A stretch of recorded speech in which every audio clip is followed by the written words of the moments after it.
સમાચાર પર આગળ વાત કરીશું વડોદરાના પ્રિયા ટોકીઝ નજીક આવેલી ફ્લાયઓવર હાઈ સ્કૂલ પાસે સોસાયટીમાં બાળકોનો સામાન્ય ઝઘડાએ લોહીલુહાણ અને હિંસક સ્વરૂપ ધારણ કરતા સમગ્ર વિસ્તારમાં સનસનાટી વ્યાપી ગઈ છે। સોસાયટીમાં બાળકો વચ્ચે થયેલી બબાલ અંગે માત્ર ફરિયાદ કરવા ગયેલા સોસાયટીના પ્રમુખ દિનેશભાઈ અય્યર પર પાડોશી ક્રોધમાં આવીને જીવલેણ હુમલો કરી દીધો હતો। તો વિવાદમાં ઉશ્કેરાયેલા પાડોશીએ દિનેશભાઈને પહેલા માળેથી સીધા નીચે ફેંકી દીધા હતા। તો આ ભયાનક ઘટના દરમિયાન બિલ્ડિંગમાં લટકી ગયેલા પ્રમુખને પગ, માથા તેમજ આંખના ભાગે ગંભીર જીવલેણ ઈજાઓ પહોંચી છે। લોહીલુહાણ હાલતમાં ભોગ બનેલા પ્રમુખ દિનેશભાઈને તાત્કાલિક સારવાર અર્થે નજીકની ખાનગી હોસ્પિટલમાં ખસેડવામાં આવ્યા છે, જ્યાં તેમની સ્થિતિ નાજુક હોવાનું મનાય છે। તો આ ચોંકાવનારી ઘટનાની જાણ થતાં જ વડોદરા તાલુકા પોલીસે ગુનો નોંધીને હુમલાખોરો સામે કડક કાયદેસરની કાર્યવાહી અને તપાસના ચક્રો ગતિમાન કર્યા છે।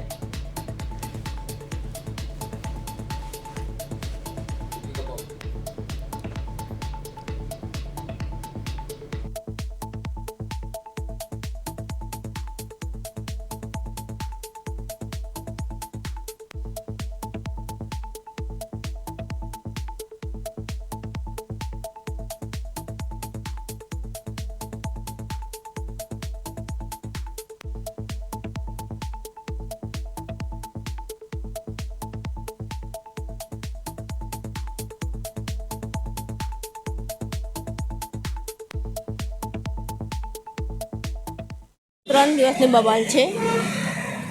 તઈ છોકરો છે નાનો, અમારા ઉપર ચોથેમાં રહે છે।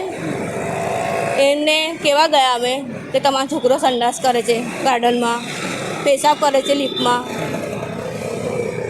સાયકલો ચોરી પંચર કરે છે, હવા કાઢી નાખે છે, ખાલી એટલું કહેવા ગયા તો અમારા જોડે બબાલ કરવા નીચે આવ્યા। એમના એ શાળાને લેવા લઈને ચોથેમાં રહે છે, 401માં ઓજાર નામ છે।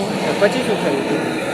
તે આવ્યા મારા જોડે બબાલ કરી અને દોડતા આવ્યા અને મારા ઘરવાળાને આમ પકડ્યું અને નીચે ફેંક્યા। ફ્લાવર હાઇટ સોસાયટી છે, સેવાસી રોડ પર આવેલી છે। અને તે બનાવ એવો બનેલો કે એના નાનો છોકરો જે હતો સામેલાનો, એ 3-4 દિવસથી હેરાનગતિ કરતો હતો। લિફ્ટમાં બાથરૂમ કરી જાય, ગાર્ડનમાં બાથરૂમ કરી જાય, લોકોના સાયકલની હવા કાઢી નાખે, પંક્ચરો કરી નાખે છે। અમુક જેના આપણે ચોરી બી કરી છે ઘરમાં નાના છોરા। આપણે એમ નાનો છોરો છે, હવે બાપા જ કહેવા જઈએ, બરાબર? બાપાને કહેવા જઈએ તો બાપા ઊંધો ગાળો બોલે છે અમને, ફ્લેટમાં બધાને ગાળો બોલ્યા કરે છે, જે બી કહેવા જાય ને ગાળો બોલ્યા કરે છે, લોખાગીરી કરે એક નંબર છે। જે બોલે જે બી કહેવા જાય, જે સાયકલની હવા કાઢી નાખે કહેવા જાય તો બધાને ગાળો બોલ્યા કરે છે। પરમ દિવસે બી અમે સમજાવવા ગયા હતા ને સમજાવ્યો તો ગારમભાઈ કરતો હતો, એટલામાં બધી વાતચીત બધી થઈ ગઈ। સમજાવ્યો એને બી સમજાવ્યો, થોડું બોલાચી બી થઈ ગઈ, ગારમભાઈ બી થઈ, સમજાવ્યો મંગળવારની વાત એટલામાં બધું પતી ગયેલું। ભાઈ કાલે એ બહારથી 3-4 લુખ્ખા તત્વોને લઈ આવ્યો અને સીધું ઘર આગળ